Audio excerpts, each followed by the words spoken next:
And so right now, when you're going through this, like obviously breakup with someone you've been with for years, are you like maybe this is too personal, I don't know. I'm asking about your feelings. Are you feeling like super like down bad? Are you like sad about it every night? Like, oh, I miss Melina, or is it like, well, on to the next thing? Yeah, I mean, like generally when I'm evaluating stages of my life, the only two people I'm worried about are like my potential futures and then like the person I was yesterday, right? So am I like improving or making like improvements, or is like I'm working towards something better than what I'm at right now?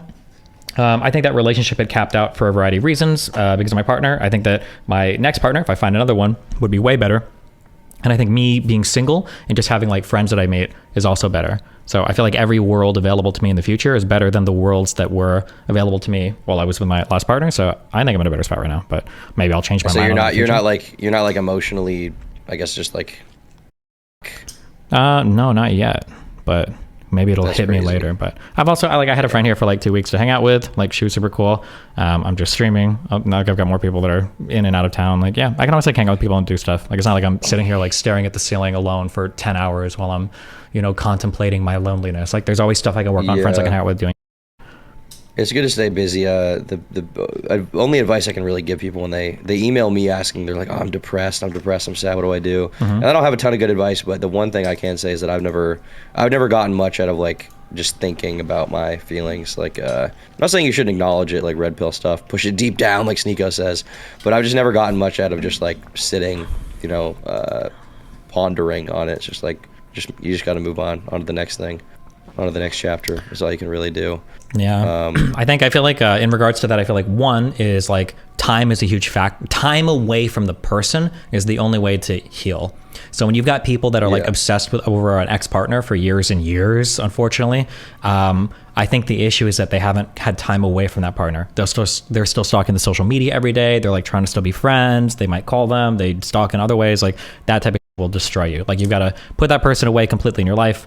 It like go through the withdrawals. It's going to hurt for a few days, for a week, for 2 weeks, and then it gets like better, and then eventually you move on. But you can't get stuck in that space of like stalking them forever. That's not good. Yeah.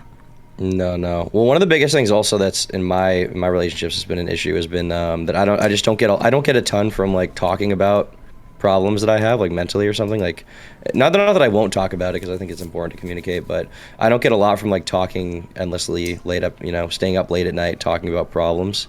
I don't know. I'd rather just do something else. And the thing I do appreciate about the red pill is that they will preach about putting that energy into other things like work or going to the gym or, whatever it may be, hobbies, passions, interests, other people.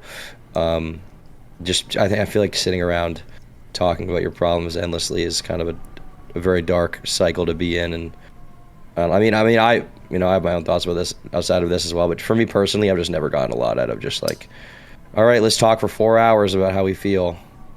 Yeah, I think it just depends on how you process things. Like if you're generally over it, if it's not like a bunch of negative things in your life in relation to like a prior problem you had, then yeah, you just keep working and you move through. But like there are a lot of guys that I describe this as like rolling baggage, basically, that you collect garbage in the form of like mental traumas or whatever you want to say. Just you collect like a lot of mental baggage, and sometimes it's good to sit either with yourself or with a friend or with a therapist and like sort through it and package it and then pack it and then move forward so that you're not like carrying a bunch of baggage with you. There are some people though that will accumulate baggage and they never actually address it, and they go to the gym and they just work and they keep going and going. And the more baggage you collect, one, it comes out detrimentally in terms of how you relate to people because people can tell when you're up. And then two, at some point you're gonna have a huge breakdown, and to try to go back and sort through the garbage that's been accumulating for months or years can sometimes be impossible depending on how you are. So yeah, I think it just depends on what you've gone through in life, how you solve problems, the support systems around you. Like yeah, it definitely does not help to bottle it all up. And that's one of the kind of criticisms I have a lot of the red pill guys, which is it's just so extreme. And I don't consider myself a right-wing person, but I do agree with some of what they have to say on pretty much every topic. They have a few good points, right? People like them for a reason. That being said, I think this sort of like Tony Soprano, like the strong, silent type kind of thing, I just don't think that works for anyone.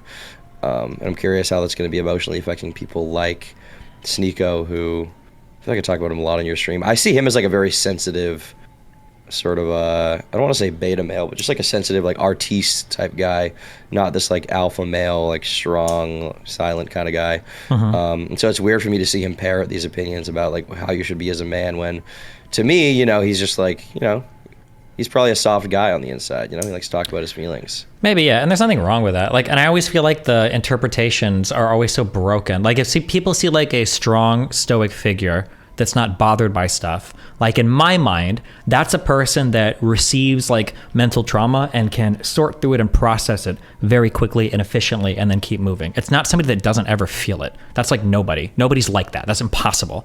And for people to pretend that you just go through things and either, just push it down, ball it up, or like don't feel anything, like that's bull. Like if you want to exercise some high degree of stoicism or masculinity in terms of like controlling your emotions, then it's the ability to like endure a lot, process it and package it very quickly and efficiently, and then keep moving forward. Not have any feelings. Mm-hmm. Yeah, I agree. You were talking about how like cheating isn't a thing that really bothers you, and that's why you're okay with like an open relationship, because it's just like you don't get like an ego hit from that or whatever. You don't get like insecure, and that's so foreign and alien to me, because I feel like for 99.9% of people, it's like the complete opposite. Like it ruins their year if they get cheated on. Yeah. There are like guesses. I've like speculated on that before, but people get really mad when I do, and everybody's really sensitive around that topic. So yeah, people just view it differently, I guess. I don't know. Well, I mean, there must be some kind of psychological thing, though. Yeah, I mean, okay, it's not worth speculating when people get so mad, dude.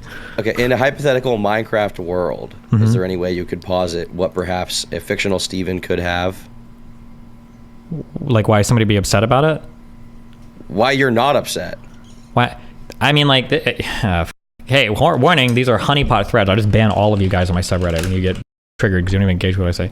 This is my feeling on it, okay? And everybody gets mad at this, okay? But in my personal feeling is that most people go through life looking for some sort of like validation or affirmation, or just somebody like understanding them and kind of like saying they're an okay person, right? Or ideally somebody that loves you, right? So that's why love from our parents and our family and friends growing up is so important.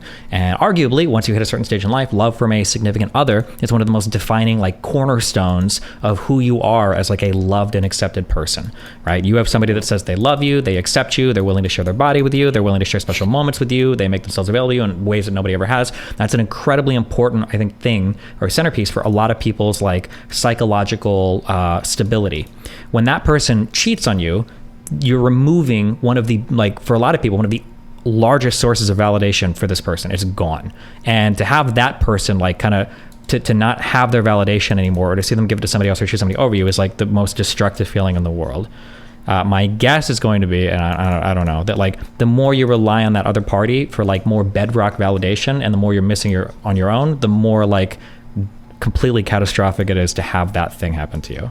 That'd be my guess. So since, but you don't have. I'm somebody that's very, very, very independently driven, and this isn't always good. There are like negatives to this as well in terms of like how I relate to other people. But because like I'm so independently driven, it's very hard for me to imagine that another person is ever going to be like a bedrock, like cornerstone of validation or anything for me. So it's just not. So like I'm okay with my partner having more freedom, or I guess somewhere maybe leaving me or whatever. It's just not as an important like piece of my life. I mean, although that could, I mean, obviously there are some situations that would change. Like we had a child together and we're like raising a child, and my wife is like, well, I'm bored, I'm going to leave. That would probably not be good for a variety of reasons, but yeah. Interesting. So one of my chat says, how do you feel about Memetics being the first guy to make Melina be exclusive with him? I don't think that's the case even though. I doubt that's the case. That what? That Memetics is the first guy to make Melina be exclusive. I doubt she's exclusive with him, if I had to guess. I feel like that could be possible, but I mean, I can't speculate much on their relationship. I think the quote from Melina will be that it's still open or poly, but in practice, they'll always be exclusive, because that guy doesn't even let Melina hang out with friends alone. There's no way he's going to let her ever go like hook up with a dude. Well, how would that relationship work out though? Because I mean, she just likes to. You should no, that is not true. I wish that was the case, but that is not true. Or no, I shouldn't say that. I'm sorry. That sounded way more negative. The perception that like pretty girls just go out and a million dudes, even in open or poly relationships, I have never seen that be the case in my entire life. Most of the people that I talk to that do even open or poly style relationships, the girls are generally like, they might have like a few guys that they hook up with like pretty regularly, but like that's it. Like it's not like a million dudes, or even like 100 I thought for her dudes. that was the case. I thought she just slept around. Not that much. I mean, more than average for sure, but like not that much. No. So would she actually be happier in a closed relationship, maybe? Personally, I think so, but she would say differently. But that's a good question for her, you know? I appreciate that, Destiny. All right, bye. Remember to hit that like and subscribe, and don't forget notification bell so that my videos show up right in your feed.